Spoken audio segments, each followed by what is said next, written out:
ನಮಸ್ಕಾರ. ನವರಾತ್ರಿ ನವದುರ್ಗೆಯರು ವಿಶೇಷ ಕಾರ್ಯಕ್ರಮಕ್ಕೆ ಸ್ವಾಗತ. ನಾನು ಭವ್ಯ ಶ್ರೀವತ್ಸ. ನವರಾತ್ರಿಯ 3ನೇ ದಿನ. ಈ ದಿನ ಚಂದ್ರಘಂಟಾ ದೇವಿಯ ವಿಶೇಷ ಆರಾಧನೆ. ಚಂದ್ರಘಂಟಾ ದೇವಿಯ ಉಗಮ ಹೇಗಾಯ್ತು, ಅವತಾರ ಹೇಗೆ ಎತ್ತಿದ್ರು ದುರ್ಗಾದೇವಿ, ಹಾಗೆ ಚಂದ್ರಘಂಟಾ ದೇವಿಯನ್ನ ನಾವು ಹೇಗೆ ಪೂಜೆ ಮಾಡೋದ್ರಿಂದ ಆಕೆಯನ್ನ ತೃಪ್ತಿಪಡಿಸಬಹುದು, ಹಾಗೆ ಇವತ್ತು ಚಂದ್ರಘಂಟಾ ದೇವಿಯ ಪೂಜೆಗೆ ಯಾವ ನೈವೇದ್ಯವನ್ನ ಇಡಬೇಕು, ಯಾವ ಬಣ್ಣದ ಬಟ್ಟೆಯನ್ನ ಧರಿಸಬೇಕು, ಇವೆಲ್ಲ ವಿಷಯವನ್ನ ನಾವಿವತ್ತು ತಿಳಿಸ್ಕೊಡ್ತಾ ಇದ್ದೇವೆ. ಕಾರ್ಯಕ್ರಮದಲ್ಲಿ ಇವತ್ತು ನಮ್ಮ ಜೊತೆ ಇದ್ದಾರೆ ಖ್ಯಾತ ಜ್ಯೋತಿಷಿಗಳು, ಆಧ್ಯಾತ್ಮಿಕ ಚಿಂತಕರು, ಆನಂದ ಸಿದ್ಧಿಪೀಠಂನ ಸಿಇಒ ಆಗಿರುವಂತಹ ಹಾಗೂ ಡಾಕ್ಟರ್ ಮಹರ್ಷಿ ಆನಂದ ಗುರೂಜಿಯವರ ಪುತ್ರರಾಗಿರುವಂತಹ ಶ್ರೀನಿವಾಸ ಶರ್ಮಾ ಗುರುಗಳು. ಗುರುಗಳೇ ನಮಸ್ಕಾರ. ಕಾರ್ಯಕ್ರಮಕ್ಕೆ ಆತ್ಮೀಯವಾದಂತಹ ಸ್ವಾಗತ. ಅಮ್ಮ ನಮಸ್ತೆ. ತಮಗೂ ಕೂಡ ಕಾರ್ಯಕ್ರಮಕ್ಕೆ ಸ್ವಾಗತ. ಧನ್ಯವಾದ ಗುರುಗಳೇ. ಗುರುಗಳೇ, ನವರಾತ್ರಿಯ 3ನೇ ದಿನ ಇವತ್ತು ವಿಶೇಷವಾಗಿ ಚಂದ್ರಘಂಟಾ ದೇವಿಯ ಆರಾಧನೆ. ಅಂದ್ರೆ ನವರಾತ್ರಿಯಲ್ಲಿ ಪ್ರತಿದಿನ ಒಂದೊಂದು ಅವತಾರವನ್ನ, ಒಂದೊಂದು ಅಲಂಕಾರವನ್ನ ದೇವಿಗೆ ನಾವು ಪೂಜೆ ಮಾಡ್ತೇವೆ, ಒಂದೊಂದು ಅವತಾರವನ್ನ ಎತ್ತಿದ್ದಾರೆ ಅಂತ ಹೇಳ್ತೀವಿ. ಇವತ್ತು ಚಂದ್ರಘಂಟಾ ದೇವಿಯಾಗಿ ನಾವು ದುರ್ಗಾದೇವಿಯನ್ನ ಆರಾಧನೆ ಮಾಡ್ತೇವೆ. ಏನಿದು ವಿಶೇಷ? ಚಂದ್ರಘಂಟಾ ದೇವಿ ಹೇಗೆ ಅವತಾರ ಎತ್ತಿದ್ರು, ಇವರ ಹಿನ್ನೆಲೆ ಏನು ಗುರುಗಳೇ? ಖಂಡಿತ. ಶ್ರೀ ಗುರುಭ್ಯೋ ನಮಃ. ಹರಿ ಓಂ. ಕಾತ್ಯಾಯನಾಯ ವಿದ್ಮಹೇ ಕನ್ಯಾಕುಮಾರಿ ಧೀಮಹಿ ತನ್ನೋ ದುರ್ಗೆ ಪ್ರಚೋದಯಾತು. ಜಗದ ಪಿತರಂ ವಂದೇ ಪಾರ್ವತಿ ಪರಮೇಶ್ವರೌ. ಬಹಳ ವಿಶೇಷವಾಗಿ ಪ್ರತಿನಿತ್ಯದ ಕಾರ್ಯಕ್ರಮದಂತೆ ಮೊದಲನೇದಾಗಿ ನನ್ನ ಗುರುಸ್ಥಾನದಲ್ಲಿರ್ತಕ್ಕಂಥ ನನ್ನ ತಂದೆಯವರಾಗಿರ್ತಕ್ಕಂಥ ಡಾಕ್ಟರ್ ಮಹರ್ಷಿ ಆನಂದ್ ಗುರೂಜಿರವರ ಪಾದರವಿಂದಗಳಿಗೆ ನಮಸ್ಕಾರವನ್ನ ಮಾಡ್ತಾ, ಮತ್ತು ನನ್ನ ಮಾತೃಶ್ರೀಯವರನ್ನು ಕೂಡ ಪ್ರಾರ್ಥನೆಯನ್ನು ಮಾಡ್ತಾ, ನನ್ನ ಅಜ್ಜಿ ತಾತರವರನ್ನು ಕೂಡ ಸ್ಮರಿಸ್ತಾ ಇವತ್ತಿನ ಕಾರ್ಯಕ್ರಮವನ್ನು ಪ್ರಾರಂಭ ಮಾಡೋಣ. ತಾಯಿಯವರು ಬಹಳ ವಿಶೇಷವಾಗಿರ್ತಕ್ಕಂಥ ಒಂದು ಪ್ರಶ್ನೆಯನ್ನು ಮುಂದಿಟ್ಟರು. ನವರಾತ್ರಿಯ 3ನೆಯ ದಿನ ಚಂದ್ರಘಂಟಾ ದೇವಿಯ ಒಂದು ಆರಾಧನಾ ಮಹೋತ್ಸವ. ಚಂದ್ರಘಂಟಾ ದೇವಿಯ ಒಂದು ಆರಾಧನಾದ ಈ ಸಮಯದಲ್ಲಿ ಚಂದ್ರಘಂಟಾ ದೇವಿಯ ಅವತಾರದ ಹಿನ್ನೆಲೆ ಏನು, ಯಾತಕ್ಕೋಸ್ಕರ ಆಕೆಗೆ ಚಂದ್ರಘಂಟಾ ಎಂಬತಕ್ಕಂಥ ಒಂದು ನಾಮಾಂಕಿತ ಬಂತು, ಹೆಸರು ಬಂತು, ಇದರ ಹಿನ್ನೆಲೆ ಏನು ಅಂತ ತಾಯಿಯವರು ಕೇಳ್ತಾ ಇದ್ರು. ಅದು ಬಹಳ ವಿಶೇಷವಾಗಿರ್ತಾ ಇತ್ತು. ಇನ್ನ ಚಂದ್ರಘಂಟಾ ದೇವಿ ಆ ತಾಯಿಯ ಒಂದು ನಾಮದಲ್ಲಿ ವಿಶೇಷವಾಗಿರ್ತಕ್ಕಂಥ ಒಂದಿಷ್ಟು ವಿಚಾರಗಳನ್ನ ನಾವು ತಿಳ್ಕೊಳ್ಬೇಕು. ಏನಪ್ಪಾ? ಚಂದ್ರ ಇದ್ದಾನೆ, ಗಂಟೆ ಇದೆ, ದೇವಿ ಇದ್ದಾಳೆ. ಚಂದ್ರಘಂಟಾ ಅಂತಂದ್ರೆ ಈಗ ತಾವು ತಮ್ಮ ಒಂದು ಟಿವಿಯ ಸ್ಕ್ರೀನಿನ ಪರದೆಯಲ್ಲಿ ತಾವು ಗಮನಿಸಬಹುದು. ಚಂದ್ರಘಂಟಾ ದೇವಿಯ ವಿಶೇಷವಾಗಿರ್ತಕ್ಕಂಥ ಒಂದು ಮೂರ್ತಿಯನ್ನ ನಾವು ಗಮನಿಸ್ತಾ ಇದ್ದೇವೆ. ಚಂದ್ರಘಂಟಾ ದೇವಿಯ ವಿಶೇಷವಾಗಿರ್ತಕ್ಕಂಥ ಈ ಒಂದು ಮೂರ್ತಿಯಲ್ಲಿ ತಾವು ದೇವಿಯ ಒಂದು ಕಿರೀಟ ಆ ಭಾಗದಲ್ಲಿ ಚಂದ್ರನನ್ನ ಗಮನಿಸ್ತಾ ಇದ್ದೀರಿ, ಜೊತೆಯಲ್ಲಿ ಒಂದು ಸಣ್ಣ ಒಂದು ಗಂಟೆಯನ್ನು ಕೂಡ ಗಮನಿಸ್ತಾ ಇದ್ದೀರಿ. ಇದೆಲ್ಲವನ್ನು ಕೂಡ ಹೊಂದಿರತಕ್ಕಂಥ ತಾಯಿಗೆ 3 ಕಣ್ಣುಗಳು ಇರತಕ್ಕಂಥದ್ದಿದೆ. ಯಾಕೆ ಅಂತಂದ್ರೆ ತಾಯಿ ಎಲ್ಲಿ ಏನು ತಪ್ಪು ಆಗ್ತಾ ಇದೆ ಅನ್ನೋದನ್ನ ಇಡೀ ಭೂಮಿಯಲ್ಲಿ, ಇಡೀ ಸೃಷ್ಟಿನಲ್ಲಿ ಆಗ್ತಾ ಇರತಕ್ಕಂಥ ಆಗು ಹೋಗುಗಳಿದೆಲ್ಲವನ್ನು ಕೂಡ ತಾಯಿ ಗಮನಿಸ್ತಾ ಇರ್ತಾರಂತೆ. ಜೊತೆಗೆ ದೇವಿಯ ಈ ಒಂದು 3ನೇ ಅವತಾರದ ಮತ್ತೊಂದು ವಿಚಾರ ಏನಪ್ಪಾ ಅಂತಂದ್ರೆ, ಈಗಾಗಲೇ ನಾನು ತಿಳಿಸಿದ ಹಾಗೆ ಒಂದು ಹೆಣ್ಣಿನ ಬಾಲ್ಯದಿಂದ ಯೌವನದ ತನಕ, ಆಕೆಯ ಘತದ ತನಕ ಯಾವೆಲ್ಲ ವಿಚಾರಗಳನ್ನ ತಿಳಿಸಿಕೊಡ್ಬೇಕು ತಾಯಿ, ಅದೆಲ್ಲವನ್ನು ನಮಗೆ ನವರಾತ್ರಿಯ ಈ ಒಂದು ವಿಶೇಷವಾಗಿರತಕ್ಕಂಥ ಈ ಒಂದು ಹಬ್ಬದ ಮುಖಾಂತರ ತಿಳಿಸ್ಕೊಟ್ಟಿದ್ದಾರೆ ಅಂತ ಹೇಳಿದೆ. ಮೊದಲನೇದಾಗಿ ತಾಯಿ ಶೈಲಪುತ್ರಿಯ ಜನನ ಆಯ್ತು. 2ನೇದಾಗಿ ತಾಯಿ ಬ್ರಹ್ಮಚಾರಿಣಿಯ ವಿಶೇಷವಾಗಿರ್ತಕ್ಕಂಥ ಒಂದು ತಪಸ್ಸಾಯ್ತು. ಈಗ ಆ ತಪಸ್ಸಿಗೆ ಮೆಚ್ಚಿ ಪರಮೇಶ್ವರನ ಜೊತೆ ವಿವಾಹವಾಗ್ತಕ್ಕಂಥ ಒಂದು ವಿಶೇಷವಾಗಿರ್ತಕ್ಕಂಥ ಶುಭ ಮುಹೂರ್ತ ಅಂತಂದ್ರೆ ಈ ಸಮಯದಲ್ಲಿ ತಾಯಿ 3ನೇ ದಿನದ ಈ ಒಂದು ಅವತಾರದ ಒಂದು ಅರ್ಥವೇ ಪರಮೇಶ್ವರನ ವಿಶೇಷವಾಗಿರ್ತಕ್ಕಂಥ ಒಂದು ವಿವಾಹದ ಮಹೋತ್ಸವ, ತಾಯಿಯ ಜೊತೆ ವಿವಾಹ ಆಗ್ತಕ್ಕಂಥ ಈ ಒಂದು ಸಂಗತಿ. ಬ್ರಹ್ಮಚಾರಿಣಿ ದೇವಿ ತಪಸ್ಸನ್ನ ಮಾಡಿ ಪರಶಿವನನ್ನ ಒಲಿಸ್ಕೊಂಡು ಕೊನೆಗೆ ಆತನನ್ನ ವಿವಾಹವಾಗುವಂತಹ ಸಮಯ ಬಂದಾಗ ಆಕೆ ಚಂದ್ರಘಂಟಾ ದೇವಿಯ ಅವತಾರವನ್ನ ತಾಳ್ತಾಳೆ. ಯಾತಕ್ಕೋಸ್ಕರ ತಾಳ್ತಾಳೆ ತಾಯಿ? ಈ ಚಂದ್ರಘಂಟಾ ದೇವಿಯ ಒಂದು ರೂಪವನ್ನು ನೋಡಿದ್ರೆ ತಾಯಿ ಬಹಳ ಮುಕ್ತಿಯಾಗಿ ಕಾಣಿಸ್ತಾಳೆ. ತಲೆಯಲ್ಲಿ ಗಂಟೆ ಇದೆ, ಚಂದ್ರ ಇದ್ದಾನೆ, ಇದೆಲ್ಲವನ್ನು ಕೂಡ ಇದೆ. ಯಾತಕ್ಕೋಸ್ಕರ ಹೀಗಾಯ್ತು? ಈ ಅವತಾರ ಯಾವ ಸಂದರ್ಭದಲ್ಲಿ ಎತ್ತಾಳೆ ತಾಯಿ ಅಂತಂದ್ರೆ, ವಿಶೇಷವಾಗಿ 3ನೇ ಕಣ್ಣು ಕೂಡ ಇದೆ. ಹೌದು, 3ನೇ ಕಣ್ಣು ಕೂಡ ಇದೆ. ಅಂದ್ರೆ ಪರಶಿವನಿಗೆ ಹೇಗೆ ತಲೆಯ ಮೇಲೆ ಚಂದ್ರ ಇದೆ ಮತ್ತೆ ಕಣ್ಣಲ್ಲಿ 3ನೇ ಕಣ್ಣಿದೆ, ಅದೇ ತರ ಚಂದ್ರಘಂಟಾ ದೇವಿಗೂ ಚಂದ್ರ ಮತ್ತೆ ಕಣ್ಣಿದೆ. ಹೌದು, ಖಂಡಿತ. ಜೊತೆಯಲ್ಲಿ ಒಂದು ಗಂಟೆನೂ ಕೂಡ ಇದೆ. ಅದನ್ನು ಕೂಡ ಏನು ಗುರುಗಳೇ ಇದೆರಡು ಸಾಮ್ಯತೆ ಇದೆಯಲ್ಲ ಖಂಡಿತ. ಶಿವನಿಗೂ ಚಂದ್ರಘಂಟಾ ದೇವಿ? ಹೌದು. ಯಾಕೆ ಅಂತಂದ್ರೆ ಎಷ್ಟೇ ಆದ್ರೂ ಪರಶಿವನ ಅರ್ಧಾಂಗಿ ಆಗಬೇಕು ಅಂತಾನೆ ರೂಪ ತಾಳಿರ್ತಕ್ಕಂಥ ಒಂದು ವಿಶೇಷವಾಗಿರ್ತಕ್ಕಂಥ ವಿಚಾರ. ಓಕೆ. ಹಾಗಾಗಿ ಇಲ್ಲೇನಾಗತ್ತೆ, ಶಿವ ಭಸ್ಮಾಂಬರಧಾರಿ, ಚರ್ಮವನ್ನ ಮೈ ಮೇಲೆ ಹಾಕೊಂಡಿರ್ತಕ್ಕಂಥವ್ರು, ಹೌದು. ಮತ್ತೆ ಜೊತೆಗೆ ಕತ್ತಿನಲ್ಲಿ ಒಂದು ಸರ್ಪ, ಮೈಯೆಲ್ಲ ಬೂದಿ, ಆ ಒಂದು ಜಟೆ ಎಲ್ಲವನ್ನು ಕೂಡ ನೋಡಿದಾಗ ನಮಗೆ ಒಂದು ಕ್ಷಣ ಭಯ ಆಗುತ್ತೆ ಶಿವನನ್ನ. ಈ ಕಡೆ ತಾಯಿ ನೋಡಿದ್ರೆ ಎಷ್ಟು ಸುಂದರವಾಗಿದ್ದಾಳೆ ತಾಯಿ. ಆ ತಾಯಿಯನ್ನ ನೋಡ್ಲಿಕ್ಕೆ ಎರಡು ಕಣ್ಣುಗಳ ಸಾಲದು. ಒಂದು ಕಡೆ ಏನಾಗತ್ತೆ, ಶಿವನ ಮನವನ್ನೇನೋ ಹೊಲಿಸ್ಬಿಟ್ಲು ತಾಯಿ. ಇನ್ನೇನು ಮದುವೆ ಆಗ್ತಕ್ಕಂಥ ಆ ಒಂದು ಸಂದರ್ಭ ಇಲ್ಲಿ ತಾಯಿ ತನ್ನ ತಾಯಿ ತಂದೆ ಇವರೆಲ್ಲರಿಗೂ ಕೂಡ ಪರಮೇಶ್ವರನನ್ನ ಪರಿಚಯ ಮಾಡಬೇಕು ಅಂತ ಬಂದಾಗ ಪರಮೇಶ್ವರನ ಆ ಒಂದು ರೂಪವನ್ನ ನೋಡಿ ತಾಯಿ ಚಂದ್ರಘಂಟಾದೇವಿಯ ತಾಯಿ ಮೂರ್ಛೆ ಆಗೋಗ್ತಾಳೆ. ಯಾಕೆಂತಂದ್ರೆ ಆತನ ಒಂದು ರೂಪ ಅಷ್ಟು ಭಯಂಕರವಾಗಿರುತ್ತೆ. ಭಗವಂತನ ಒಂದು ರೂಪ, ಭಗವಂತನನ್ನ ನೋಡಿದ್ರೆ ಒಂದು ಭಯ. ಆತನನ್ನ ನೋಡಿ ಏನೀತ ಹಿಂಗಿದ್ದಾನೆ, ನನ್ನ ಮಗಳನ್ನ ನೋಡಿದ್ರೆ ಇಷ್ಟೊಂದು ಸುಂದರವಾಗಿದ್ದಾಳೆ, ಈಕೆ ಯಾಕೆ ಈತನನ್ನ ವರೆಸ್ತಾ ಇದ್ದಾಳೆ, ನನಗೆ ಅರ್ಥ ಆಗ್ತಾ ಇಲ್ಲ ಅಂತ ಹೇಳಿ ಆಕೆ ಶಿವನನ್ನ ನೋಡಿದ ತಕ್ಷಣ ಭಯ ಬಿದ್ದೋಗಿ ಮೂರ್ಛೆ ಆಗೋಗುತ್ತೆ. ಆವಾಗ ತಾಯಿ ಚಂದ್ರಘಂಟಾದೇವಿ ಏನಾಗ್ತಾಳೆ, ಆ ಚಂದ್ರಘಂಟ ಎಂಬತಕ್ಕಂಥ ಒಂದು ರೂಪವನ್ನ, ಪಾರ್ವತಿ ದೇವಿ ಚಂದ್ರಘಂಟ ಎಂಬತಕ್ಕಂಥ ಒಂದು ರೂಪವನ್ನ ತಾಳ್ತಾಳೆ. ರೂಪವನ್ನ ತಾಳಿ ಶಿವನಿಗೆ ಹೇಳ್ತಾಳೆ, ನೀನು ಕೂಡ ವಿಶೇಷವಾಗಿ ವರನ ರೂಪದಲ್ಲಿ ಅಲಂಕಾರವನ್ನ ಮಾಡಿಕೊಂಡು ಬರಬೇಕಪ್ಪ ಭಗವಂತ ಅಂತ ಹೇಳಿದಾಗ ಆಗ ಪರಮೇಶ್ವರ ಬಹಳ ವಿಶೇಷವಾಗಿ ಪಾರ್ವತಿ ದೇವಿಯ ವರನ ರೂಪದಲ್ಲಿ, ಅಂತಂದ್ರೆ ಪಾರ್ವತಿ ದೇವಿಯ ಒಂದು ಗಂಡನ ಸ್ಥಾನದಲ್ಲಿ ಬಂದು ಆ ಒಂದು ರೂಪವನ್ನ ತಾಳಿ ಪರಮೇಶ್ವರನ ರೂಪದಿಂದ ಸೌಮ್ಯ ರೂಪಕ್ಕೆ ತಾಳ್ತಕ್ಕಂಥ ವಿಶೇಷವಾಗಿರ್ತಕ್ಕಂಥ ಸಂಗತಿಯೇ ಈ ಒಂದು ಚಂದ್ರಘಂಟಾ ರೂಪ. ಅಂತಂದ್ರೆ ಇಲ್ಲಿ ತಾಯಿ ಒಂದು ಬರೀ ಆ ಒಂದು ವಿಶೇಷವಾಗಿರ್ತಕ್ಕಂಥ ತಪಸ್ಸನ್ನ ಗೆದ್ದಿರ್ತಕ್ಕಂಥದ್ದು ಮಾತ್ರ ಅಲ್ಲ, ತಾಯಿ ಎಲ್ಲರಿಗೂ ಕೂಡ ತೋರಿಸ್ತಾ ಇದ್ದಾಳೆ. ತಾಯಿ ಒಂದು ಸತಿ ದಾಂಪತ್ಯ ಜೀವನಕ್ಕೆ ಕಾಲಿಟ್ಟ ಮೇಲೆ ಆಕೆಯ ರೂಪ ಲಾವಣ್ಯ ಜೊತೆಗೆ ಗಂಡನ ಜವಾಬ್ದಾರಿಯನ್ನು ಕೂಡ ಒಂದು ಹೆಣ್ಣು ಹೊತ್ಕೋಬೇಕಾಗತ್ತೆ. ಹಾಗಾಗಿ ಗಂಡನ ರೂಪ ಲಾವಣ್ಯಗಳಿದೆಲ್ಲವನ್ನೂ ಕೂಡ ಗಮನಿಸ್ತಾ ಗಂಡನ ತತ್ವಗಳನ್ನೂ ಕೂಡ ಆಕೆ ಸ್ವೀಕಾರ ಮಾಡತಕ್ಕಂಥ ವಿಶೇಷವಾಗಿರ್ತಕ್ಕಂಥ ಸಂಗತಿ. ಪರಮೇಶ್ವರನಿಗೆ 3 ಕಣ್ಣಿದೆ. ಇಲ್ಲಿ ತಾಯಿ ಆತನ ಅರ್ಧಾಂಗಿ, ತಾಯಿಗೂ ಕೂಡ 3 ಕಣ್ಣಿದೆ. ಪರಮೇಶ್ವರ ಹೇಗೆ ಆತನ ಎಲ್ಲಾ 3 ಕಣ್ಣುಗಳಲ್ಲೂ ಕೂಡ ಇಡೀ ಸೃಷ್ಟಿಯನ್ನ ಆತ ಕಂಟ್ರೋಲ್ ಮಾಡ್ತಾ ಇರ್ತಾರೋ, ತಾಯಿನೂ ಕೂಡ ಯಾರು ಏನ್ ತಪ್ಪು ಮಾಡ್ತಾ ಇದ್ದಾರೆ, ಯಾರೇನ್ ಕರೆಕ್ಟ್ ಮಾಡ್ತಾ ಇದ್ದಾರೆ ಎಲ್ಲವನ್ನೂ ಕೂಡ ನೋಡಿ ತಾಯಿನೂ ಕೂಡ ಯಾರಿಗೆ ಶಿಕ್ಷೆ ಕೊಡಬೇಕು, ಯಾರಿಗೆ ಒಳ್ಳೇದು ಮಾಡಬೇಕು, ಇದೆಲ್ಲವನ್ನೂ ಕೂಡ ತಾಯಿ ಗಮನಿಸ್ತಾ ಇರ್ತಾರೆ. ಹಾಗಾಗಿ ಇದು ಒಂದು ವಿಚಾರ.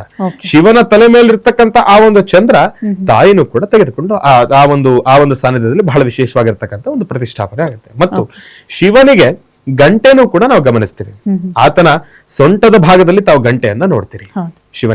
ಶಿವನಿಗೆ ಗಂಟೆನೂ ಕೂಡ ಬಹಳ ಪ್ರಿಯವಾಗಿರ್ತಕ್ಕಂಥದ್ದು. ಹಾಗಾಗಿ ಆ ಒಂದು ಮುದ್ದಾಗಿರ್ತಕ್ಕಂಥ ಚಿಕ್ಕ ಗಂಟೆಯನ್ನು ಕೂಡ ತಾಯಿ ತನ್ನ ಒಂದು ಶಿರದ ಭಾಗದಲ್ಲಿ ಇಟ್ಕೊಂಡಿರ್ತಾರೆ. ಹಾಗಾಗಿ ಈಕೆಗೆ ಚಂದ್ರಘಂಟ ಎಂಬತಕ್ಕಂಥ ಒಂದು ಹೆಸರು. ಶಿವನ ಒಂದು ಮದುವೆ ಆಗಿರ್ತಕ್ಕಂಥ ದಿನ. ಆ ಶಿವನ ಪತ್ನಿ ಹೇಗೆ ಇವಾಗ ಹೆಣ್ಣು ಮಗುವಾಗಿ ಎಲ್ಲ ಒಂದು ಬಾಲ್ಯವಸ್ಥೆ ಎಲ್ಲವನ್ನು ಕೂಡ ಕಳೆದುಕೊಂಡು ಈಗ ಗೃಹಸ್ಥಾಶ್ರಮಕ್ಕೆ ಪಾದಾರ್ಪಣೆಯನ್ನು ಮಾಡ್ತಾ ಇದ್ದಾರೆ ಆ ತಾಯಿ. ಹಾಗಾಗಿ ಒಂದೊಂದು ರೂಪದ ಒಂದು ಅರ್ಥ ಇದು 3ನೇ ದಿನ 3ನೇ ರೂಪವನ್ನ ತಾಳತಕ್ಕಂಥ ವಿಶೇಷವಾಗಿರ್ತಕ್ಕಂಥ ಒಂದು ಕೈಂಕರ್ಯ ಚಂದ್ರಘಂಟಾ ದೇವಿ. ಚಂದ್ರಘಂಟಾ ದೇವಿಯನ್ನ ನಾವು ಹೇಗೆ ಆರಾಧನೆ ಮಾಡಬೇಕು, ಇವತ್ತು ಹೇಗೆ ಆಕೆಗೆ ಹೇಗೆ ನೈವೇದ್ಯವನ್ನ ನೀಡಬೇಕು, ಹಾಗೆ ಯಾವ ಬಣ್ಣದ ಬಟ್ಟೆಯನ್ನ ಧರಿಸಬೇಕು? ಖಂಡಿತ. ಚಂದ್ರಘಂಟಾದೇವಿಗೆ ಬಹಳ ಪ್ರಿಯವಾಗಿರ್ತಕ್ಕಂಥದ್ದು ಯಾವ ನೈವೇದ್ಯ, ಚಂದ್ರಘಂಟಾದೇವಿಗೆ ಯಾವ ಬಣ್ಣ, ಇದೆಲ್ಲವನ್ನು ಕೂಡ ನಾನು ತಿಳಿಸ್ಕೊಡ್ತೀನಿ. ಇವತ್ತಿನ ದಿವಸ 3ನೇ ದಿನ ಆಗಿರೋದ್ರಿಂದ ಚಂದ್ರಘಂಟಾದೇವಿಯ ಆರಾಧನೆಯನ್ನ ಮಾಡೋದ್ರ ಜೊತೆ ಶುಕ್ರ ಗ್ರಹದ ಆರಾಧನೆಯನ್ನ ಮಾಡಬೇಕು. ಶುಕ್ರ ಗ್ರಹದ ಆರಾಧನೆಯನ್ನ ಮಾಡೋದ್ರಿಂದ ನಮಗೆ ಶುಕ್ರನಿಂದ ಏನಾದ್ರೂ ಸಮಸ್ಯೆಗಳಿದ್ದಲ್ಲಿ, ನವಗ್ರಹಗಳಲ್ಲಿ ಏನಾದ್ರೂ ಸಮಸ್ಯೆಗಳಿದ್ದಲ್ಲಿ, ಶುಕ್ರ ಗ್ರಹದಿಂದ ಏನಾದ್ರೂ ಸಮಸ್ಯೆ ಇದ್ರೆ ಅದು ದೂರ ಆಗುತ್ತೆ. ಹಾಗಾಗಿ ಇವತ್ತು ಚಂದ್ರಘಂಟಾದೇವಿ ಮತ್ತೆ ಶುಕ್ರನ ಆರಾಧನೆಯನ್ನ ಮಾಡೋದ್ರಿಂದ ಸೌಂದರ್ಯ ಮತ್ತು ಪ್ರೀತಿ ಇದೆರಡು ಜಾಸ್ತಿ ಆಗತ್ತೆ. ನೋಡಿ, ಇಲ್ಲಿ ಸಾಮಾನ್ಯವಾಗಿ ನಾನು ಕಾರ್ಯಕ್ರಮದ ಪ್ರಾರಂಭದಲ್ಲಿ ಒಂದು ಮಾತು ಹೇಳಿದೆ, ನವರಾತ್ರಿಯಲ್ಲಿ ಯಾರು ದೇವಿಯ ಅನುಷ್ಠಾನವನ್ನ ಮಾಡ್ತಾರೋ ಅವರ ಮಖವರ್ಚಸ್ಸು ಬದಲಾಗುತ್ತೆ ಅಂತ ಹೇಳಿ, ತೇಜಸ್ಸು ಜಾಸ್ತಿ ಆಗುತ್ತೆ ಅಂತ ಹೇಳಿ. ಈ ಕೆಲವೊಂದಷ್ಟು ಜನ ನೂತನವಾಗಿ ವಿವಾಹಗೊಳ್ಳುತ್ತಾ ಇರ್ತಕ್ಕಂಥ ವಧುವರರು ಅವರನ್ನು ಕೂಡ ಗಮನಿಸಿ. ಒಂದಷ್ಟು ಜನ ಹಿರಿಯರು ಹೇಳ್ತಾರೆ, ಏನಯ್ಯ ಮದುವೆ ಕಳೆ ಜಾಸ್ತಿ ಆಗ್ಬಿಟ್ಟಿದೆ ನನಗೆ, ಏನಮ್ಮ ನಿನ್ನ ಮಗದಲ್ಲಿ ಮದುವೆ ಕಳೆ ಬಂದಿದೆ ಅಂತ ಹೇಳಿ. ಹಾಗಾಗಿ ಆ ಒಂದು ಸೌಂದರ್ಯವನ್ನೂ ಕೂಡ ಮಖದಲ್ಲಿರ್ತಕ್ಕಂಥ ಆ ಒಂದು ತೇಜಸ್ಸನ್ನ, ಆ ಒಂದು ಕಳೆಯನ್ನೂ ಕೂಡ ಜಾಸ್ತಿ ಮಾಡತಕ್ಕಂಥವಳು ತಾಯಿ ಚಂದ್ರಘಂಟಾದೇವಿ. ಮತ್ತು ಶುಕ್ರ ಜೊತೆನಲ್ಲಿ ಪ್ರೀತಿ. ಇವತ್ತಿನ ದಿವಸ ಶುಕ್ರನ ಏನಾದ್ರೂ ಸಮಸ್ಯೆ ಇದ್ದ ಅಲ್ಲಿ ಎಲ್ಲೋ ಒಂದು ಕಡೆ ದಾಂಪತ್ಯ ಜೀವನದಲ್ಲಿ ಒಂದು ಕಲಹ ಉಂಟಾಗ್ಬೋದು, ಗಂಡ ಹೆಂಡತಿ ಮಧ್ಯೆ ಸಮಸ್ಯೆಗಳು ಉಂಟಾಗ್ಬೋದು, ಜಗಳ, ಕದನ, ಕೋಪ, ತಾಪ ಇದೆಲ್ಲವೂ ಕೂಡ ಎದುರಾಗ್ತಕ್ಕಂಥದ್ದು ಇರುತ್ತೆ. ಅದು ಸಣ್ಣದಿದ್ದು ದೊಡ್ಡದಾಗೋಗುತ್ತೆ. ಸಣ್ಣ ಪುಟ್ಟ ವಿಚಾರಗಳಿಗೂ ಕೂಡ ಮನಸ್ತಾಪಗಳಾಗ್ತಕ್ಕಂಥದ್ದು ಇರುತ್ತೆ. ಅಂತಹ ಮನಸ್ತಾಪಗಳೆಲ್ಲವೂ ಕೂಡ ದೂರ ಆಗ್ತಕ್ಕಂಥದ್ದು ಇರುತ್ತೆ. ಪರಸ್ಪರ ಒಂದು ಪ್ರೀತಿ ಹುಟ್ಟತ್ತೆ. ಎಂಥದ್ದೇ ವೈಮನಸ್ಸಿದ್ರು ಕೂಡ, ವೈಷಮ್ಯಗಳಿದ್ರು ಕೂಡ ಎಲ್ಲವೂ ಕೂಡ ದೂರ ಆಗಿ ಪರಸ್ಪರ ಒಬ್ಬರಲ್ಲಿ ಒಬ್ಬರಿಗೆ ಪ್ರೀತಿ ಜಾಸ್ತಿಯಾಗಿ ಅವರ ದಾಂಪತ್ಯ ಜೀವನ ಮತ್ತಿಷ್ಟು ಅನುಕೂಲವಾಗುವಂತ ಒಂದು ಶಕ್ತಿ, ಒಂದು ವಿಶೇಷವಾಗಿರ್ತಕ್ಕಂಥ ಅನುಗ್ರಹವನ್ನ ದೇವಿ ಚಂದ್ರಘಂಟಾ ದೇವಿ ನಮಗೆ ದಯಪಾಲಿಸ್ತಾಳೆ. ನೀವಾಗ್ಲೇ ಹೇಳಿದ್ರಿ ಸೌಂದರ್ಯ ಮತ್ತೆ ಪ್ರೀತಿಯ ಸಂಕೇತ ಚಂದ್ರಘಂಟಾ ದೇವಿ ಅಂತ. ಹೌದು. ಹಾಗಾಗಿ ನವರಾತ್ರಿಯಲ್ಲಿ ಸಂಕಲ್ಪವನ್ನ ಮಾಡಿ ಯಾರು ನವರಾತ್ರಿಯನ್ನ ಆಚರಣೆ ಮಾಡ್ತಾರೋ, ವಿಶೇಷವಾಗಿ ಚಂದ್ರಘಂಟಾ ದೇವಿಯನ್ನ ಪೂಜಿಸೋರ್ಗೆ ಸೌಂದರ್ಯ ಮತ್ತೆ ಪ್ರೀತಿ ಅವರ ಜೀವನದಲ್ಲಿ ಹೆಚ್ಚತ್ತೆ. ಖಂಡಿತ ಖಂಡಿತ ಖಂಡಿತ. ಪ್ರೀತಿ ಬಹಳ ಮುಖ್ಯ ಮನುಷ್ಯನಿಗೆ ಯಾವ ಮನುಷ್ಯನಿಗೆ ಪ್ರೀತಿಯಿಂದ ನಡ್ಕೊಳ್ತಾರೋ ಆತನಿಗೆ ಭಗವಂತ ಎಲ್ಲವನ್ನು ಕೂಡ ಕರುಣಿಸ್ತಾನೆ. ಈಗ ಶುಕ್ರ ಗ್ರಹದ ನೀವು ಒಂದು ಹೋಲಿಕೆ ಅಂದ್ರೆ ಶುಕ್ರ ಗ್ರಹವನ್ನು ಸಹ ಇವತ್ತು ಪೂಜೆ ಮಾಡ್ಬೇಕು ಅಂತ ಹೇಳಿರೋದ್ರಿಂದ ವಿಶೇಷವಾಗಿ ಏನಾದ್ರೂ ಹೆಚ್ಚಿನ ಪೂಜೆ ಅಥವಾ ನೈವೇದ್ಯಗಳನ್ನ ಶುಕ್ರ ಗ್ರಹಕ್ಕೆ ಮಾಡ್ಬೇಕಾ ಅಥವಾ ದೇವಿಗೆ ನೈವೇದ್ಯನೇ ಆಗುತ್ತೆ? ಶುಕ್ರ ಗ್ರಹದ ಜೊತೆ ನಾವು ದೇವಿಯ ಆರಾಧನೆಯನ್ನು ಮಾಡುವ ಕಾರಣದಿಂದ ಇವತ್ತಿನ ದಿನದ ವಿಶೇಷ ನೈವೇದ್ಯ ಅಂತಂದ್ರೆ ಹಾಲು. ಹಾಲಿನಿಂದ ಮಾಡಿರ್ತಕ್ಕಂಥ ಪಾಯಸ ಮಾಡ್ಲಿಕ್ಕೆ ಶಕ್ತಿ ಇಲ್ಲದೆ ಇರತಕ್ಕಂಥವ್ರು ಸಿಹಿಯಾದ ಹಾಲು ಒಂಚೂರು ಜೇನುತುಪ್ಪ ಹಾಕಿಟ್ರು ಸಂತೋಷ, ತಾಯಿಗೆ ಸಮರ್ಪಣೆ ಆಗುತ್ತೆ. ಹಾಲು, ಸಿಹಿಯಾದ ಹಾಲು ಮತ್ತು ಹಾಲಿನಿಂದ ಮಾಡಿರ್ತಕ್ಕಂಥ ಪಾಯಸ, ಹಾಲಿನಿಂದ ಮಾಡಿರ್ತಕ್ಕಂಥ ಯಾವ ಪದಾರ್ಥ ಆದ್ರೂ ಕೂಡ ತಾಯಿಗೆ ನೈವೇದ್ಯವನ್ನ ಮಾಡಬಹುದು. ಜೊತೆನಲ್ಲಿ ಇವತ್ತು ತಾಯಿಗೆ ಪ್ರಿಯವಾಗಿರ್ತಕ್ಕಂಥ ಒಂದು ಬಣ್ಣ ಯಾವ್ದಪ್ಪ ಅಂತಂದ್ರೆ ಬೂದಿ ಬಣ್ಣ, ಗ್ರೇ ಕಲರ್, ಬೂದಿ ಬಣ್ಣ ತಾಯಿಗೆ ಬಹಳ ಇಷ್ಟ ಆಗಿರ್ತಕ್ಕಂಥದ್ದಿದೆ.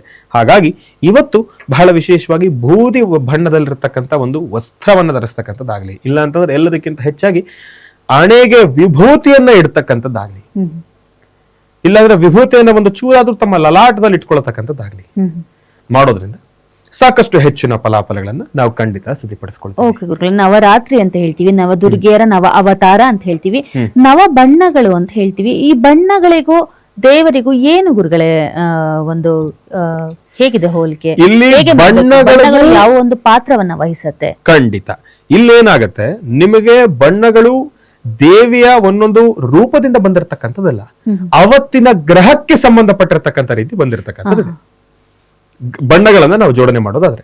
ಇವತ್ತಿನ ದಿವಸ ನಾನು ನಿಮ್ಗೆ ಪ್ರಾರಂಭದ ಹಂತದಲ್ಲಿ ಬಹಳ ವಿಶೇಷವಾಗಿ ನಾನು ತಮ್ಮೆಲ್ಲರಿಗೂ ಕೂಡ ತಿಳಿಸ್ತಾ ಇದ್ದೆ. ಮೊದಲನೇ ದಿನ ಚಂದ್ರ, ಆತನಿಗೆ ಬಹಳ ವಿಶೇಷವಾಗಿರ್ತಕ್ಕಂಥ ಬಣ್ಣ ಯಾವ್ದಪ್ಪ ಅಂತಂದ್ರೆ ನಿಮಗೆ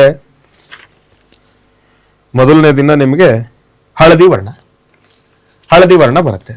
ಚಂದ್ರನಿಗೆ ಬಹಳ ಪ್ರಿಯವಾಗಿರ್ತಕ್ಕಂಥದ್ದು ಹಳದಿ ವರ್ಣ, ಅದು ನಿಮಗೆ ಸಿಗ್ತಕ್ಕಂಥದ್ದು ಇರುತ್ತೆ. ಎರಡನೇದು ಮಂಗಳ ನಿಮಗೆ ಯಾವ ವರ್ಣ ಬರುತ್ತೆ? ನಿಮಗೆ ಹಸಿರು ವರ್ಣ ಬರುತ್ತೆ. ಹಾಗಾಗಿ ನವಗ್ರಹಗಳಿಗೆ ಸಂಬಂಧಪಟ್ಟಿರ್ತಕ್ಕಂಥ ಈ ಒಂದು ವರ್ಣಗಳನ್ನ ನಾವು ಈ ಸಮಯದಲ್ಲಿ ಪರಿಗಣಿಸ್ತಕ್ಕಂಥದ್ದು ಇರುತ್ತೆ.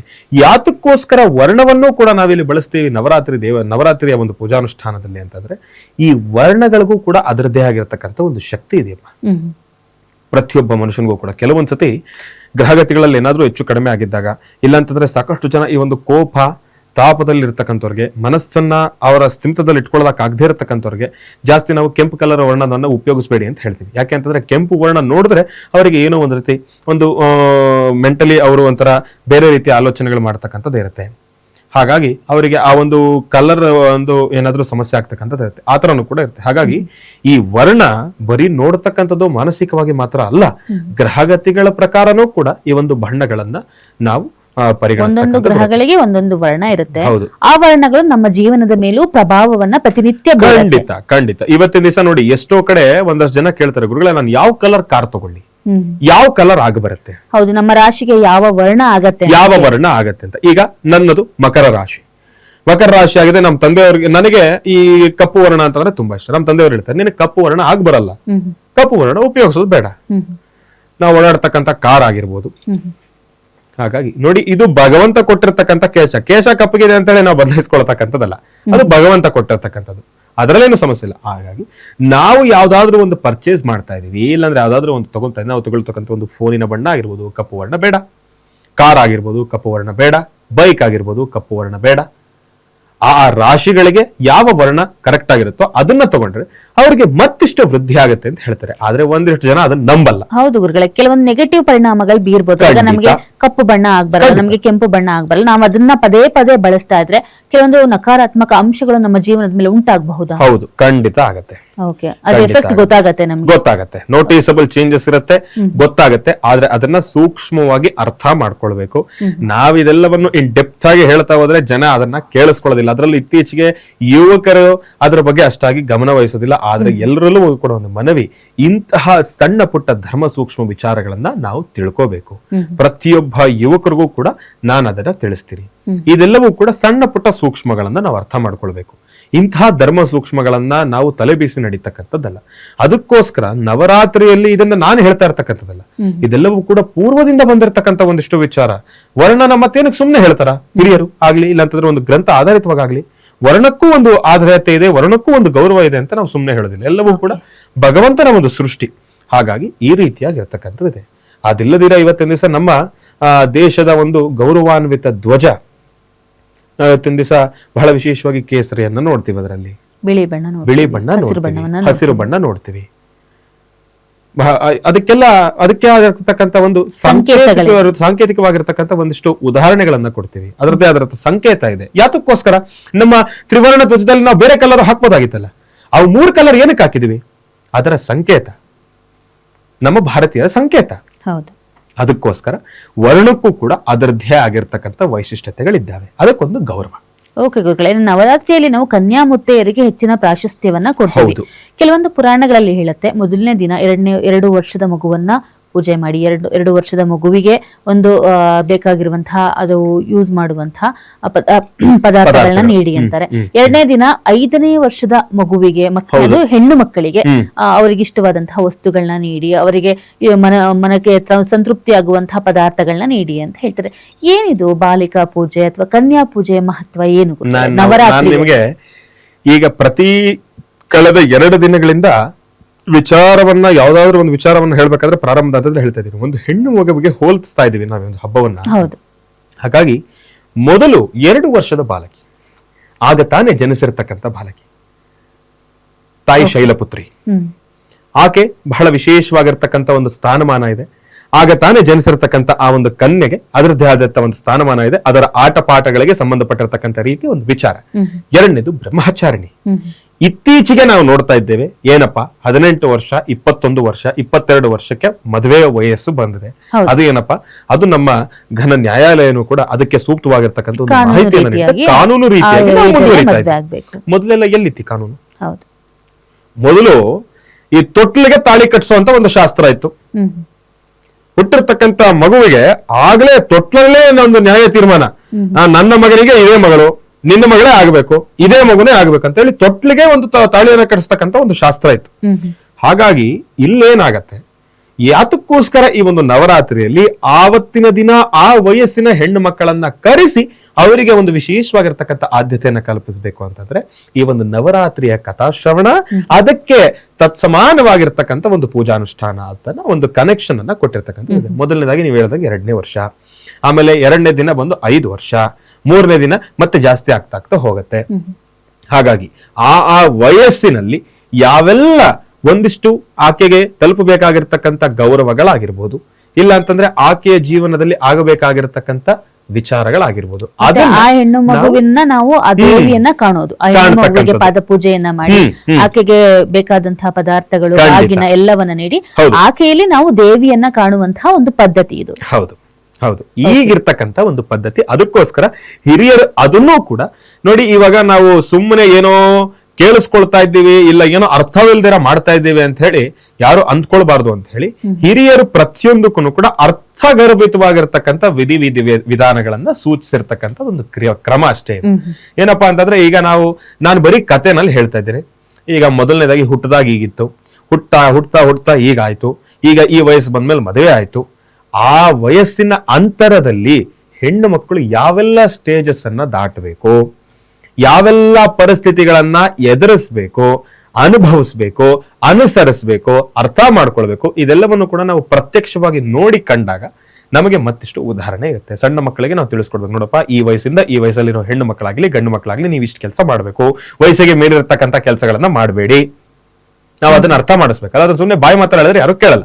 ಪ್ರಾಕ್ಟಿಕಲ್ ಆಗಿ ತೋರಿಸಿದಾಗ ಎಲ್ರಿಗೂ ಅರ್ಥ ಆಗುತ್ತೆ. ಹಾಗಾಗಿ ಅದರ ಒಂದು ವೈಶಿಷ್ಟ್ಯತೆಗಳನ್ನ ಇದರ ಜೊತೆ ಕನೆಕ್ಷನ್ ಮಾಡಿರೋದ್ರಿಂದ ಈ ರೀತಿಯಾಗಿರ್ತಕ್ಕಂಥ ಹಬ್ಬದ ಆಚರಣೆಗಳು ಬಹಳ ಸವಿಸ್ತಾರವಾಗಿ ನಮಗೆ ಹಿರಿಯರು ತಂದುಕೊಟ್ಟಿದ್ದಾರೆ. ಓಕೆ ಗುರುಗಳೇ, ನವರಾತ್ರಿ ಅಂದ್ರೆ ನವದುರ್ಗೆಯರು ಹೆಣ್ಣು ಮಕ್ಕಳೇ ಜಾಸ್ತಿ ಆರಾಧನೆಯನ್ನ ಮಾಡ್ತಾರೆ ಅಂತ ಬಹಳಷ್ಟು ಕಡೆ ಉಲ್ಲೇಖ ಇರೋದು. ಹೆಣ್ಣು ಮಕ್ಕಳು ಜಾಸ್ತಿ ನವರಾತ್ರಿಯನ್ನ ಆಚರಣೆ ಮಾಡ್ತಾರೆ. ಗಂಡು ಮಕ್ಕಳು ಯಾವ ರೀತಿ ಮಾಡ್ಬೇಕು ಗುರುಗಳೇ? ದಿನ ರಥಾನುಷ್ಠಾನಗಳಲ್ಲಿರ್ಬೋದು ಅಥವಾ ಪೂಜೆನಲ್ಲಿರ್ಬೋದು ಅಥವಾ ಯಾವುದೇ ಒಂದು ಮಂತ್ರವನ್ನ ಶ್ಲೋಕವನ್ನ ಪಠಿಸೋದಿರ್ಬೋದು, ಗಂಡು ಮಕ್ಕಳು ಯಾವ ರೀತಿ ನವರಾತ್ರಿ ಆಚರಣೆಯನ್ನ ಮಾಡ್ಬೇಕು? ಇಲ್ಲಿ ಹೆಣ್ಣು ಮಕ್ಕಳು ಒಂಥರ ಗಂಡು ಮಕ್ಕಳು ಒಂಥರ ಅಂತ ನಾವು ಹೇಳಿಕ್ ಬರೋದಿಲ್ಲ. ಆಚರಣೆ ಎಲ್ಲ ಒಂದೇ. ಆದ್ರೆ ಹೆಣ್ಣು ಮಕ್ಕಳಿಗೆ ಅವರವರ ಒಂದು ಕೆಲಸಗಳಿರ್ತವೆ, ಗಂಡು ಮಕ್ಕಳಿಗೆ ಅವರದೇ ಆಗಿರತಕ್ಕಂಥ ಲಿಮಿಟೇಷನ್ಸ್ ಇರ್ತವೆ. ಇವಾಗ ಹೆಣ್ಣು ಮಕ್ಕಳಿಗೆ ಒಂದಿಷ್ಟು ಲಿಮಿಟೇಷನ್ಸ್ ಇದೆ. ಇವಾಗ ನಾವು ಹೇಳೋದಕ್ಕಾಗುದಿಲ್ಲ, ಅಚಾತುರ್ಯ, ತಮ್ಮ ಒಂದು ಋತುಕಾಲ ಎದುರಾಗೋಯ್ತು, ಮನೆಯಲ್ಲಿ ತಾವು ಪೂಜಾನುಷ್ಠಾನವನ್ನ ಮಾಡ್ತಾ ಇರ್ತೀರಿ, ಋತುಕಾಲ ಎದುರಾಗೋಯ್ತು. ಅದು ಅಲ್ಲೋ ಒಂದು ಕಡೆ ಈ ನವರಾತ್ರಿಯ ಆ ಒಂದು 5 ದಿನಗಳ ಕಾಲ ಎಲ್ಲೋ ಒಂದು ಕಡೆ ಒಂದು ಬ್ರೇಕ್ ಬಿದ್ದಂಗೆ ಆಗೋಯ್ತು. ಮತ್ತೆ ನೀವು ಇನ್ನ 5 ದಿವಸ ಪಡ್ಕೊಳ್ಬೇಕು ಅಂತಂದ್ರೆ ಇನ್ನೊಂದು ವರ್ಷ ಕಾಯ್ಬೇಕಲ್ಲ. ಹಾಗಾಗಿ ಈ ಸಮಯದಲ್ಲಿ ಯಾತಕ್ಕೋಸ್ಕರ ಒಂದು ಮನೆಗೆ ಒಂದು ಗಂಡು ಒಂದು ಹೆಣ್ಣಿನ ಅವಶ್ಯಕತೆ ಇದೆ ಅಂತಂದ್ರೆ ಇದು ಒಂದೇ ವಿಚಾರಕ್ಕೋಸ್ಕರ. ಎಷ್ಟೋ ಕೆಲಸಗಳನ್ನ ಹೆಣ್ಣು ಮಕ್ಕಳು ಮಾಡದೇ ಇರೋದನ್ನ ಗಂಡು ಮಕ್ಕಳು ಮಾಡ್ಬೇಕಾಗತ್ತೆ, ಗಂಡು ಮಕ್ಕಳು ಮಾಡದೇ ಇರೋದನ್ನ ಹೆಣ್ಣು ಮಕ್ಕಳು ಮಾಡ್ಬೇಕಾಗತ್ತೆ. ಇವರೆಲ್ಲರೂ ಕೂಡ ಪರಸ್ಪರ ಒಂದು ಅಂಡರ್ಸ್ಟ್ಯಾಂಡಿಂಗ್ ಅಲ್ಲಿ ಹೋಗ್ಬೇಕಾಗತ್ತೆ. ಹಾಗಾಗಿ ಇಲ್ಲಿ ಹೆಣ್ಣು ಮಕ್ಕಳು ಗಂಡು ಮಕ್ಕಳು ಎಂಬತಕ್ಕಂಥ ಭೇದ ಭಾವ ಅನ್ನೋದಕ್ಕಿಂತ ಎಲ್ಲಾ ಪೂಜಾನುಷ್ಠಾನ ಒಂದೇ. ಗಂಡು ಮಕ್ಕಳು ಮಾಡೋದ್ರಿಂದ ಅವರಿಗೆ ಒಂದು ಆರೋಗ್ಯದ ಸಮಸ್ಯೆ ಆಗಿರ್ಬೋದು, ಒಂದು ಕೆಲಸ ಆಗಿರ್ಬೋದು, ಮಾನಸಿಕದ ಒತ್ತಡ ದೂರ ಆಗ್ತಕ್ಕಂಥದ್ದಾಗಿರ್ಬೋದು, ಮತ್ತಿಷ್ಟು ಜ್ಞಾನ ಆಗಿರ್ಬೋದು, ಎಲ್ಲವೂ ಕೂಡ ಸಿಗ್ತಕ್ಕಂಥದ್ದು ಇರುತ್ತೆ. ಹಾಗಾಗಿ ಗಂಡು ಮಕ್ಕಳು ಉಪವಾಸದ ಮುಖಾಂತರ ಮಾಡ್ತಾರೆ, ಭಗವಂತನಿಗೆ ಸಲ್ಲಿಸ್ತಕ್ಕಂಥ ಪೂಜಾನುಷ್ಠಾನ ಆಗತ್ತೆ. ಈ ರೀತಿಯಾಗಿರ್ತಕ್ಕಂಥ ವಿಧಿವಿಧಾನಗಳು. ಗಂಡು ಮಕ್ಕಳು ಸಹ ಉಪವಾಸವನ್ನ ಮಾಡಿ ನವರಾತ್ರಿ ಆಚರಣೆಯನ್ನ ಮಾಡಬಹುದು. ಖಂಡಿತ. ಇವತ್ತಿನ ದಿವಸ ನೋಡಿ, ನಾನು ನಮ್ಮ ಕಾರ್ಯಕ್ರಮದ ಪ್ರಾರಂಭದ ಹಂತದಲ್ಲಿ ಹೇಳಿದೆ, ನಮ್ಮ ನೆಚ್ಚಿನ ಪ್ರಧಾನಮಂತ್ರಿಗಳು ನರೇಂದ್ರ ಮೋದಿಜಿ ಅವರು ಆಚರಣೆಯನ್ನ ಮಾಡತಕ್ಕಂಥ ರೀತಿ ಎಷ್ಟು ಚೆನ್ನಾಗಿ ಮಾಡ್ತಾರೆ. ಅವ್ರಿಗೆ ಎಷ್ಟು ವಯಸ್ಸು, ಬಹಳ ಹಿರಿಯರಿದ್ದಾರೆ. ಅವರಿಗೆ ಇಡೀ ದೇಶದಲ್ಲಿ ಆಗ್ತಾ ಇರ್ತಕ್ಕಂಥ ಎಲ್ಲಾ ವಿಚಾರಗಳನ್ನು ಕೂಡ ಅರ್ಥಕೊಳ್ಬೇಕಷ್ಟು ಟೆನ್ಷನ್ ಇರುತ್ತೆ. ಅವರಿಗೆ ಟೈಮ್ ಕರೆಕ್ಟ್ ಆಗಿ ಊಟದ ವ್ಯವಸ್ಥೆ ಆಗ್ಬೇಕಾಗಿರುತ್ತೆ. ಆದ್ರೆ ಅದೆಲ್ಲವನ್ನು ಕೂಡ ಪಕ್ಕದಲ್ಲಿಟ್ಟು ಅಷ್ಟು ಸ್ಟ್ರೆಸ್, ಅಷ್ಟು ಟೆನ್ಷನ್, ಅಷ್ಟು ಜವಾಬ್ದಾರಿಯ ಮಧ್ಯದಲ್ಲೂ ಕೂಡ ತಮ್ಮ ಒಂದು ಒಳಿತಿಗಾಗಿ, ಜೊತೆಗೆ ಲೋಕ ಕಲ್ಯಾಣಾರ್ಥವಾಗಿರ್ತಕ್ಕಂಥ ಒಂದು ಪ್ರಾರ್ಥನೆಗಾಗಿ ಅವರು ಕೂಡ ಆ ಉಪವಾಸದ ಕ್ರಮವನ್ನ ಅನುಸರಿಸಿ ಒಂದು ವ್ರತಾನುಷ್ಠಾನವನ್ನ ಮಾಡ್ತಾರೆ. ಹಾಗಾಗಿ ಹೆಣ್ಣು ಮಕ್ಕಳಾಗ್ಲಿ ಗಂಡು ಮಕ್ಕಳಾಗ್ಲಿ ಸರಿ ಸಮವಾಗಿರ್ತಕ್ಕಂಥ ಒಂದು ಹಕ್ಕಿದೆ. ಹಾಗಾಗಿ ಆ ಪೂಜಾನುಷ್ಠಾನವನ್ನ ಸಲ್ಲಿಸಬಹುದು. ಆದ್ರೆ ಏನೇ ಆದ್ರೂ ಕೂಡ ಪೂಜಾನುಷ್ಠಾನ ಅಂತ ಬಂದ್ರೆ ಗಂಡು ಮಕ್ಕಳಿಗೆ ಇರುವಂತ ಒಂದಿಷ್ಟು ಸ್ವಾತಂತ್ರ್ಯ ಹೆಣ್ಣು ಮಕ್ಕಳಿಗೆ ಸಿಗೋದಿಲ್ಲ. ಅದನ್ನ ನಾವು ಅರ್ಥ ಮಾಡ್ಕೊಳ್ಬೇಕು. ಅದು ಸಣ್ಣ ಪುಟ್ಟ ಸೂಕ್ಷ್ಮ ಈ ರೀತಿಯಾಗಿದೆ. ಕಾರ್ಯಕ್ರಮದಲ್ಲಿ ಇಷ್ಟು ಹೊತ್ತು ಚಂದ್ರಘಂಟಾ ದೇವಿಯನ್ನ ಹೇಗೆ ಪೂಜೆ ಮಾಡಬೇಕು, ಆಕೆಯ ಪೂಜೆಯಿಂದ ಏನೆಲ್ಲ ಫಲಗಳು ನಮ್ಗೆ ಸಿಗುತ್ತೆ, ಇವೆಲ್ಲ ವಿಷಯದ ಬಗ್ಗೆ ಬಹಳ ವಿಸ್ತಾರವಾಗಿ ನಮ್ಮ ವೀಕ್ಷಕರಿಗೆ ತಿಳಿಸ್ಕೊಟ್ಟಿದ್ದೀರಾ. ಧನ್ಯವಾದಗಳು ಗುರುಗಳೇ. ಖಂಡಿತ ಒಳ್ಳೆದಾಗ್ಲಿ. ನವರಾತ್ರಿಯ 3ನೇ ದಿನ ಚಂದ್ರಘಂಟಾದೇವಿಯ ಸಂಪೂರ್ಣ ಕೃಪಾಶೀರ್ವಾದ ಸದಾಕಾಲ ನಮ್ಮ ಗ್ಯಾರಂಟಿ ನ್ಯೂಸ್ ನ ಸಮಸ್ತ ವೀಕ್ಷಕ ಪ್ರಭುಗಳು ತಮ್ಮೆಲ್ಲರಿಗೂ ಕೂಡ ಸಿಗಲಿ ಅಂತ ಹೇಳ್ತಾ ಒಳ್ಳೆದಾಗ್ಲಿ, ಶುಭವಾಗ್ಲಿ. ಮತ್ತೊಮ್ಮೆ ನವರಾತ್ರಿ ದಸರಾ ಹಬ್ಬದ ಹಾರ್ದಿಕ ಶುಭಾಶಯಗಳು. ಒಳ್ಳೆದಾಗ್ಲಿ, ಶುಭವಾಗ್ಲಿ. ವೀಕ್ಷಕರೇ, ಇದಾಗಿತ್ತು ಈ ಹೊತ್ತಿನ ನವರಾತ್ರಿ ನವದುರ್ಗಿಯರು ವಿಶೇಷ ಕಾರ್ಯಕ್ರಮ. ನೋಡ್ತಾ ಇರಿ ಗ್ಯಾರಂಟಿ ನ್ಯೂಸ್, ಸುದ್ದಿ ಖಚಿತ, ನ್ಯಾಯ ನಿಶ್ಚಿತ. ಗ್ಯಾರಂಟಿ ನ್ಯೂಸ್, ಸುದ್ದಿ ಖಚಿತ, ನ್ಯಾಯ ನಿಶ್ಚಿತ.